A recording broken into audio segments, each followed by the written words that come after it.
What is going on, everyone? My name is Andy. Welcome back to another FPL video. It's team selection time for game week 35 plus.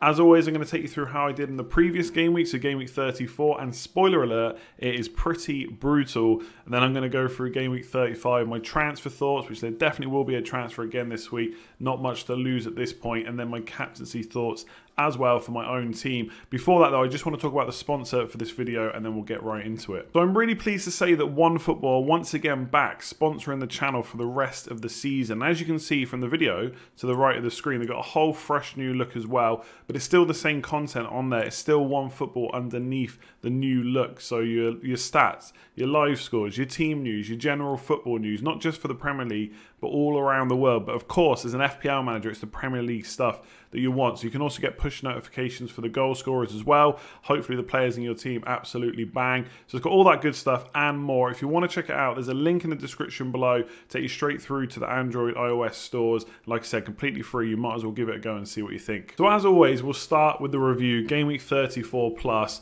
What an awful week so far. 299k I am now. That's a red hour. I think I was around 262k. So I just going absolutely nowhere. I feel like it's season over at this point. Even getting top 100k is going to be next to impossible, I think.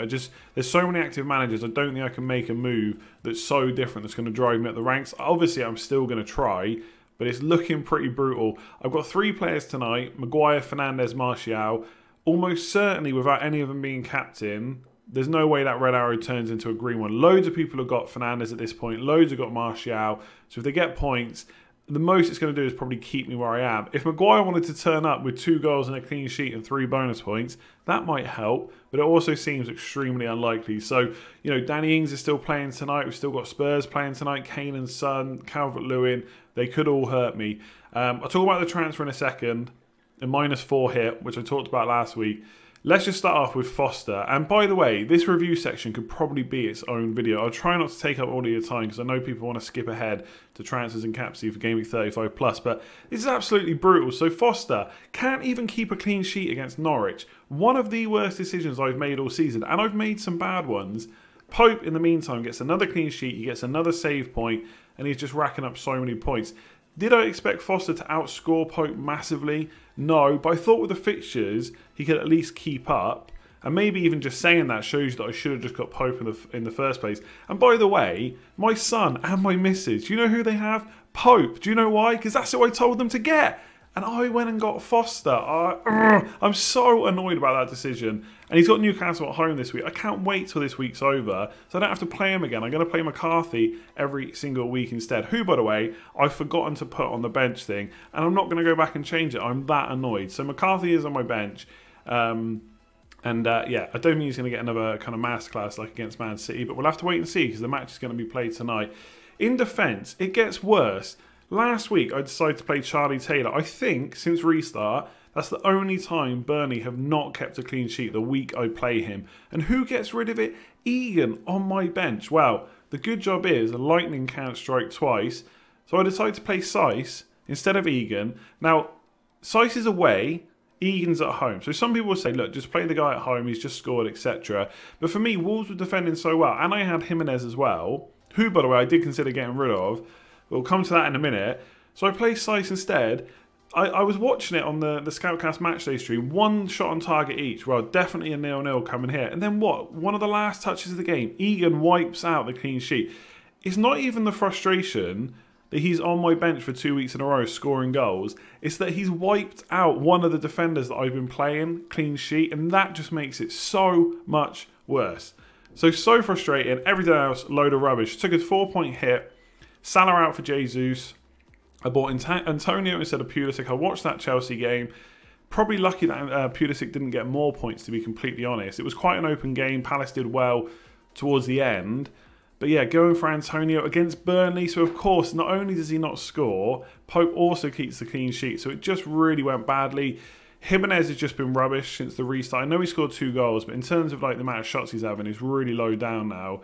So I've gone off him completely. And I did consider selling him instead of Calvert-Lewin because I probably will sell Jimenez anyway this week. I was already planning on doing that, which I'll talk about in a minute.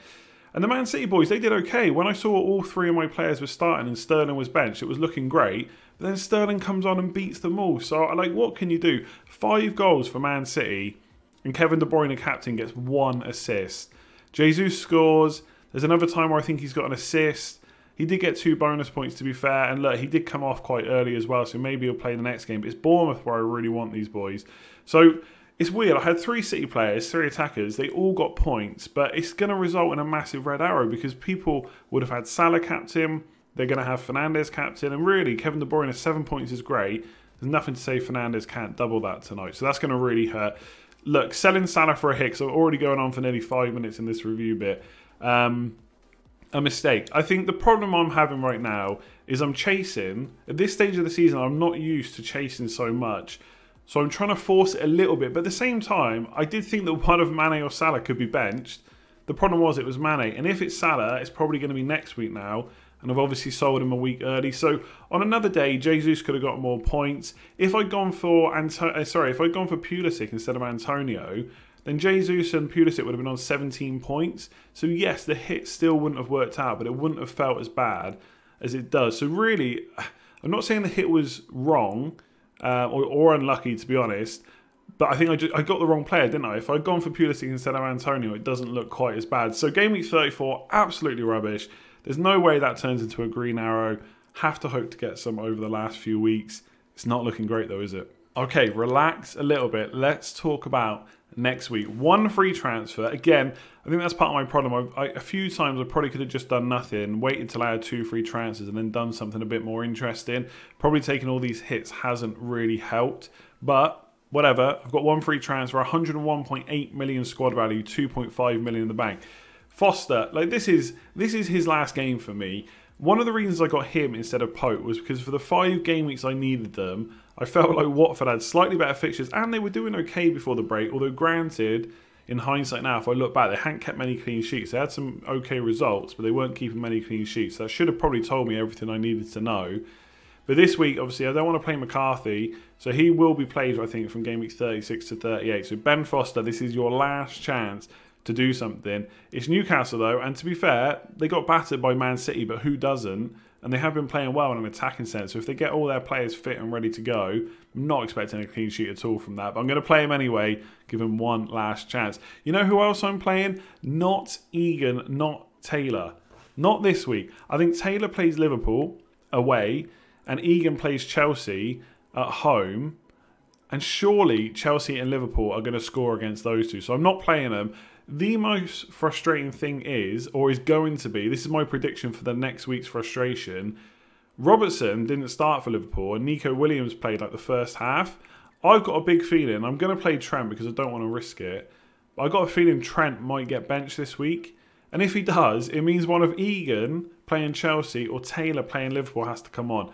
I'll tell you which week they're not going to score or assist in, this week. So I think otherwise I'm pretty happy with the defence. Like, we'll have to see what Everton does tonight, but I think Wolves have been good defensively. A bit unlucky to lose that clean sheet last week. So got to play Sice again. I could make a defensive transfer, but honestly, I've got other plans in attack for that, which I'll talk about later. Trent has to be played, although I do think he looked pretty knackered last night when I was watching that game. So we'll have to see. I mean, I'm expecting a bit more rotation from Liverpool. It looks like they're just going to do 1 or 2, maybe even 3 changes every single game. So we'll have to see how that plays out. And obviously, it will be interesting, just going on a slight tangent, whether Salah plays this week, because he is obviously now, he scored a couple of times back in the race for the Golden Boot if he was ever out of it. So will they rest him now? It'll be interesting to see. And Harry Maguire, look, I'm not taking a hit to get Greenwood, although arguably that probably should have been the move I'd done instead of any of the other hits I've done in recent weeks. But I have to keep him. Southampton at home. Hopefully he can keep Danny Ings at bay. And I think it's looking, on paper, it's looking good for this defence. But I see tears. I think Calvert-Lewin will probably wipe out the size clean sheet. Trent will get benched. And one of those 2 defenders will probably come on with minus points. And Ben Foster's just a load of rubbish. So in midfield, it looks quite good. It looked quite good last week as well. And to be fair, my midfield might still do good in game week 34 because De Bruyne and Mahrez have all scored points. Yes, Antonio didn't, but Martial and Fernandes still have tonight's game. So I'm feeling quite confident about them. Honestly, I'm actually starting to think about how much I'm overthinking. Like, I talk a lot about doing stuff different for the sake of it. And last week, I don't think the hit was that different for the sake of it. I don't think Kevin De Bruyne captain was a bad decision either. This week, though, I'm considering going without Man United captaincy, which could be a worry given how consistent Fernandes has been. It's Southampton at home. They're not pushovers, but again, we talked about it a lot. They should have conceded more goals in that Man City game. So whether or not I captain Fernandes, I don't know. Same with Kevin De Bruyne. I actually think I'm probably going to captain my transfer in this week, which is going to be a forward, which I'm sure you can guess at this point, but I'll talk about that in a sec when I bring them up. But otherwise, there's no real reason to change these. Like I saw people last week transferring out Mahrez because he came off early in the game before Newcastle. Well, then he comes on and he scores straight away, and he could have had more, to be fair. Like how Foden, him, Jesus and De Bruyne did not get more points. And that's crazy saying that in a 5-0, but that's the situation that it was.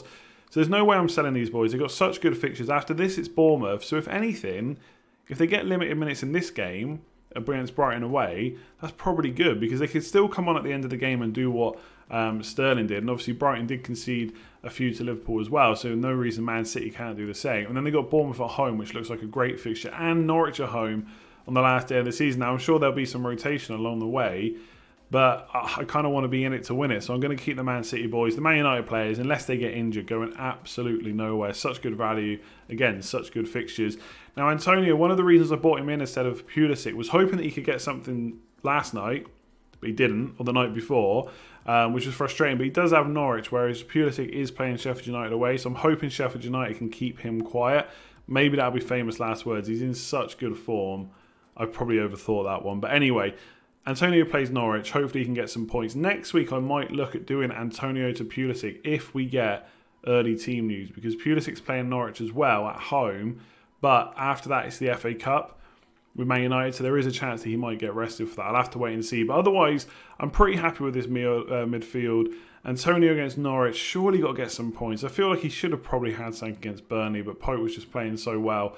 And the rest of it, power 5 midfield. There's not, apart from Pulisic, I'm not sure if there's any midfielders apart from Salah if he's going to start against Burnley. And to be fair, if I had the money to do it, I'd maybe even look and bring in Mane and captain in this week, because he's been rested, so he's almost certainly going to start. I know Burnley have been good defensively, but Liverpool are a different proposition. I could do De Bruyne to Mane with the 2.5 million in the bank, but I just don't think it's worth it. So there's so many midfielders I want. I'd happily play without strikers at this point, but that is not something we can do. So I'll plod along these 5 midfielders. Hopefully they can bring in the big points in Game Week 35. Okay, so let's bring the forwards in. Jesus and Jimenez. Obviously I've got Nketiah as well, but he's on the bench suspended. Really frustrating, but at least he was on my bench last week. As long as all 3 Man United players play, I'm not going to have to bring him on. But I'm not obviously playing him this week because he's suspended. And 3-5-2 is my go-to at the moment. So I bought Jesus in. I think that was kind of put your money where your mouth is. I've kind of said I thought he was a good option, that he would start scoring sooner rather than later,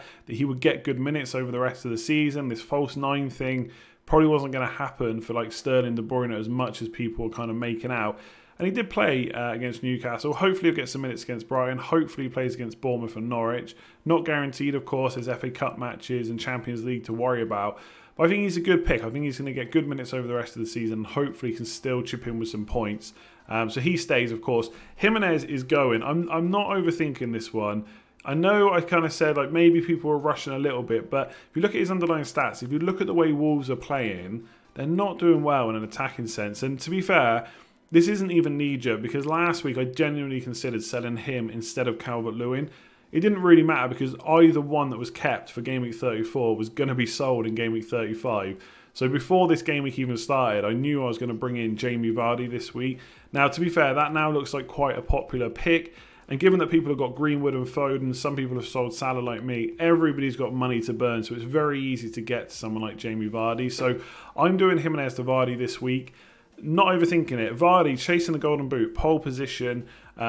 Scored 3 in the last 2 as well. Bournemouth looking like a good team to play against. Even if this is just a 1-week punt, I'm going to go for it. And I'm really thinking about captaining him. Now, there's potential upside there if he goes nuts and the other players stay quiet.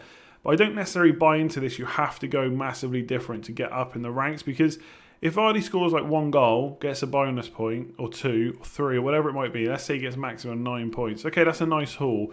Because Fernandes against Southampton at home with penalties and set pieces and a team that's doing so well attacking-wise, could he outscore that 9 points? Absolutely. So if he goes nuts again, gets another 15 points, and I've captained Vardy for 9, it's not the end of the world. but it is another 12 points loss, and I keep losing points like that. So Jimenez Vardy almost certainly will happen. I got to be honest, that is the closest I've come to just making a rage transfer this whole season was this week. I almost transferred Jimenez Vardy last night, but there's just no reason to do it. Money is not a problem. I am not chasing team value at this stage of the season. I'm going to wait for the team news. Obviously, he did kick out as well, Vardy, against Mustafi. Depending on your point of view, he kicked him. Whether it was on purpose or not, I won't get into that.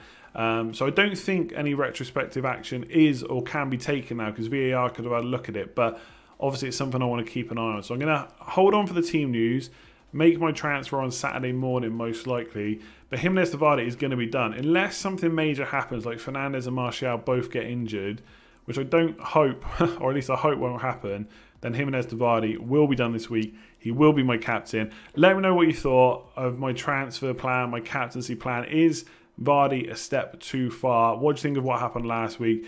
Yes, I know some extremely bad decisions, but Egan twice wiping out my defender clean sheet with a goal, that has got to be some bad luck, surely. So that's it for this one. Hopefully you enjoyed it. If you did, make sure to give it a like, subscribe if you are new around here as well. Go and watch another one of my videos if you haven't seen them already. All the Patreon links, Instagram links, Twitter links are in the description below. And go and download OneFootball, give it a go. Link in the description for that as well. I will catch you tomorrow for the preview. Cheers all.